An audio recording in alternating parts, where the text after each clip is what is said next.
The Reaper stabbed Ghostman through the chest. He smiled his skull smile as the graveyard slowly turned from night to day. Ghostman always watched the sunrise after a long night, saving lives. Was this the last sunrise he would ever see? "I figured you out, Ghostman," the Reaper said, laughing. Ghostman gasped. He took a step back. Blood poured down his white suit. He thought he was transparent, unable to be touched, but the Reaper's scythe was in his chest. He only had 30 seconds of transparency per day, allowing objects to pass through his body. He thought he'd measured it correctly, but he was all out. Ghostman tried to speak, but he couldn't. He gurgled blood. He felt it, the thing all the ghosts talked about. He was slipping away. Ghostman staggered, taking a step back. "You're not the master of death," the Reaper said. "I am." Ghostman fell to his knees. The Reaper stood over him in his dark robe. "You will respect the laws of life and death, Ghostman. The Reaper chooses you now," the Reaper said. "You're crazy," Ghostman said, as he lost too much blood. "What?" the Reaper said, annoyed. "Off your meds," Ghostman said. He moved his hand. At the back of the graveyard, Ghostman used telekinesis to pick something up. He had to distract the Reaper long enough. "Just a few more seconds?" "I don't need meds," the Reaper screamed. The telekinesis pulled a gravestone out of the ground from behind the Reaper's gaze. Ghostman was getting weaker now. He would have to do this quickly. "Kevin, you worked at a hot dog stand until 3 months ago," Ghostman said. "How did you get super serum? It drove you insane." "That's not true," the Reaper screamed. "Kevin is dead. I'm the Reaper," the Reaper said. "Kevin, please. Your mother is worried about you," Ghostman said. "One more second." "No, I'm the Reaper. I stabbed you so you die," the Reaper said. Chunk. The gravestone connected with his head. The Reaper fell to the ground, unconscious. Ghostman tried to drag himself across the graveyard, but he was bleeding too much. So tired. Ghostman watched the sun rise, letting his breath get slower and slower. He'd done his best.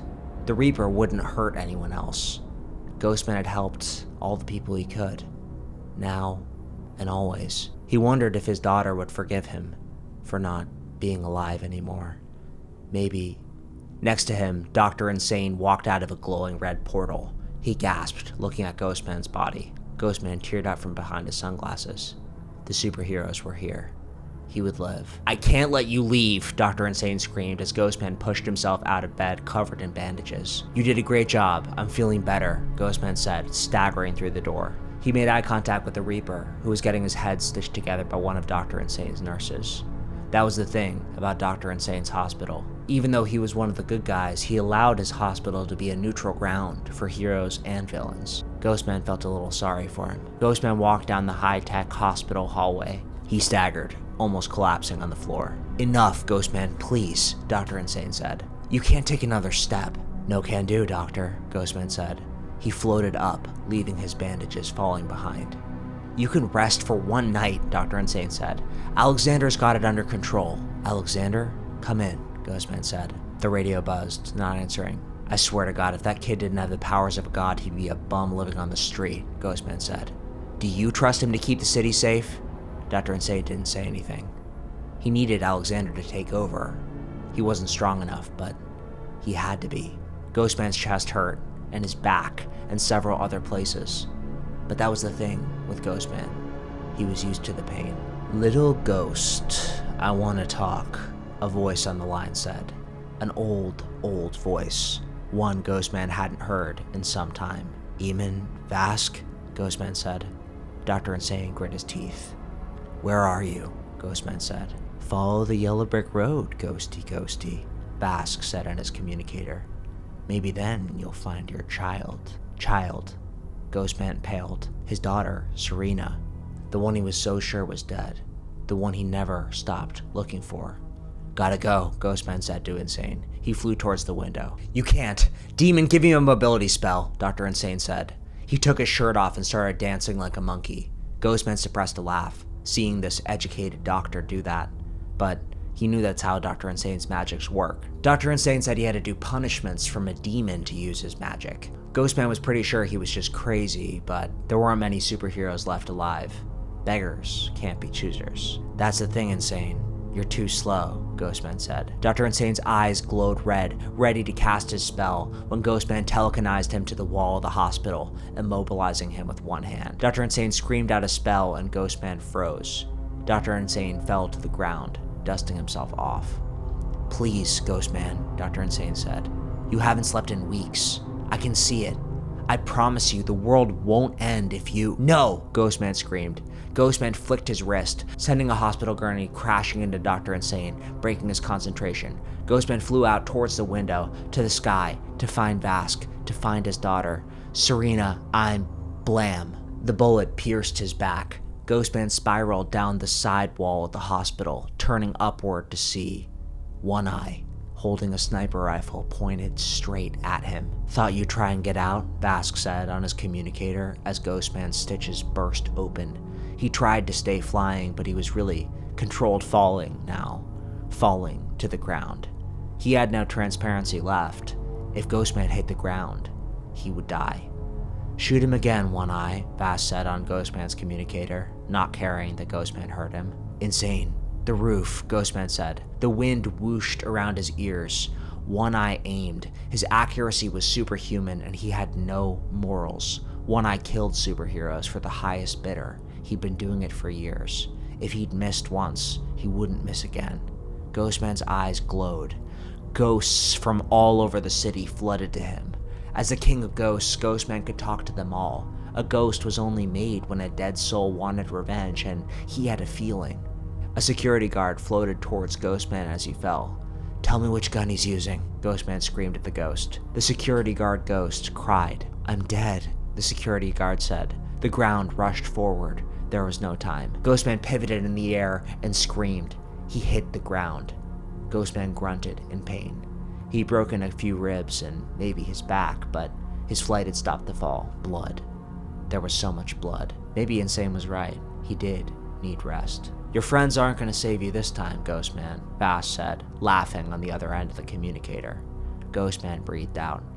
I have plans. Plans that you don't fit in, Vask said. Say hi to the devil for me in hell, will you? Ghostman breathed out. He had no transparency left. He couldn't fly, couldn't even move. It's a bolt action, the security guard's ghost said, next to him. Takes 3 seconds to reload. Ghostman smiled at the ghost. Thanks, Ghostman said. The ghost faded into nothing. 3 seconds. Bang! Ghostman jerked to the side. The bullet barely missed his head. He was losing blood. His stitches were ripped and the bullet was in his back. He wouldn't make it. Bang! Ghostman jerked to the side right again, dodging another bullet. He closed his eyes. He thought about his daughter, how sorry he was. Bang! Ghostman phased through the ground. A half second of transparency saved him. He fell into sewer water and crawled onto the side. He was panting, bleeding, and covered in waste, but he was alive. I'm going to put you on tranquilizers, Dr. Insane said as he pulled Ghostman into the hospital. Ghostman smiled as he watched One Eye get arrested. Put in custody, headed for superhero prison. Insane. Vask has Serena, Ghostman said. It's impossible, Dr. Insane said. He's manipulating you. Please. Ghostman grabbed Dr. Insane's arm. Ghostman tried to get up, but the pain was too much. If he got out of this bed, he would die. Look, I'm the worst, okay? Ghostman said. I know I'm rude and inconsiderate, and I don't listen to you, but I can't do this. I have to fight to stay alive. Here, please get her, Ghostman begged. I'll do what I can, Dr. Insane said. Ghostman was awake for the surgery. Dr. Insane's eyes widened, stitching Ghostman's wounds. Doctor, he's not going to, one of the attendants said. He will, Dr. Insane screamed. Ghostman was going in and out of consciousness now. He was stabbed in the chest and shot and crushed. He should die. That felt so strange to think that. So far away. He couldn't die. He hadn't rescued Serena yet. Go, Ghostman said. But your wounds, Dr. Insane said. With a healing spell I can maybe just go, Ghostman said. Dr. Insane nodded. Ghostman fought for his life on the hospital bed. He'd pushed himself so hard. Everyone was counting on him. He couldn't die. He couldn't sleep. He needed sleep. And now, Serena was gone. Ghostman was in a space between light and dark. He was falling down into the darkness. Below, he saw dark eyes staring at him. The eyes of a killer, the one who had killed so many. And above, Ghostman saw nothing. Just a faint tinge in his chest and a bright light. "Please, I'm not ready," Ghostman said. The light and the darkness laughed, as if to say, "You don't choose your time. We take you when we want you." Maybe Ghostman would finally find out where the ghosts went. Ghostman's chest exploded in pain. "Clear!" Dr. Insane screamed, shocking Ghostman's heart again with the defibrillator. Ghostman gasped. Dr. Insane smiled. "I'm a genius," Dr. Insane said. Ghostman put his hand on Dr. Insane's arm. "Serena," Ghostman said. Dr. Insane's face went dark. He showed Alexander entering the room. Ghostman always forgot that Alexander was 14, still a child. "Vask," Ghostman said. "Gone. He's making more serum," Alexander said. He looked disappointed. "I almost got him, but my powers are acting a little wonky lately." "He thought Alexander was your child," Dr. Insane said. "Serena wasn't there. I'm sorry. We have to get him," Ghostman said. Ghostman pushed himself out of bed. All the medical machines screamed, and Ghostman fell. Not knowing if it was sleep or death, he still fell. "Is he going to be okay?" Alexander said, somewhere far away. "Vital signs point to no," Dr. Insane said, "but I've known him for long enough. He'll come back." "Why? How?" Alexander said. "I don't know," Dr. Insane said.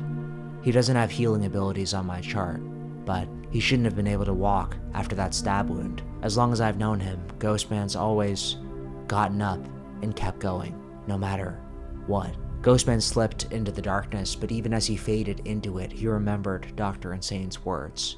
He had to keep going. He had to.